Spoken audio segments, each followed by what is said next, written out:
రోజు రోజుకు దేశవ్యాప్తంగా జరుగుతున్నటువంటి మహిళా అత్యాచారాలు అఘాయిత్యాలపైన కఠినమైన చట్టాలు తీసుకురావడం ఉద్దేశించినట్టు ఈరోజు కేంద్ర హోంశాఖ సహాయ మంత్రి బండి సంజయ్ కుమార్ గారికి వినతిపత్రం సమర్పించడం జరిగింది.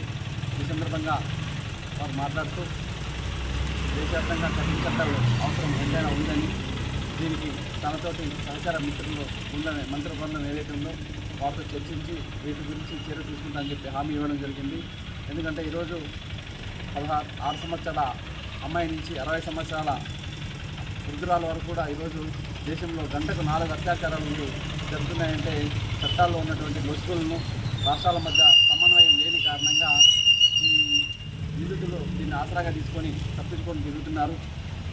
నిందితులకి శిక్ష పడడంలో కూడా లేట్ అవ్వడం కారణంగా బాధితులకు న్యాయం జరగట్లేదు. దీనికోసం ఫాస్ట్ ట్రాక్ కోర్టులు ఏర్పాటు చేయాలా.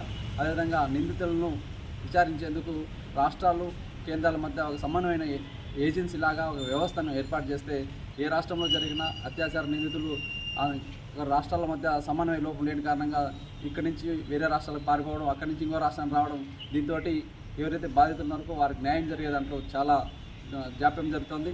వెంటనే ఈ యొక్క అత్యాచార బాధితులు కావచ్చు, నిరూపణ వారికి ఉరిశిక్ష విధించేటువంటి కఠిన చట్టాలు తీసుకొస్తే తప్ప ఈ దేశంలో మహిళా అఘాయిత్యాలు ఆగవని చెప్పి సందర్భంగా భారతీయ జనతా పార్టీ కిసాన్ మోర్చా ఆర్గనైజేషన్ నుంచి డిమాండ్ చేస్తున్నాం. అదేవిధంగా ఈ యొక్క కోర్టుల విచారణలో కూడా ఫాస్ట్ ట్రాక్ కోర్టులు ఏర్పాటు చేయాలని చెప్పి కోరడం జరిగింది. దీనికి సానుకూలంగా మంత్రి స్పందించి చర్చిస్తారని చెప్పి కూడా హామీ ఇవ్వడం జరిగింది.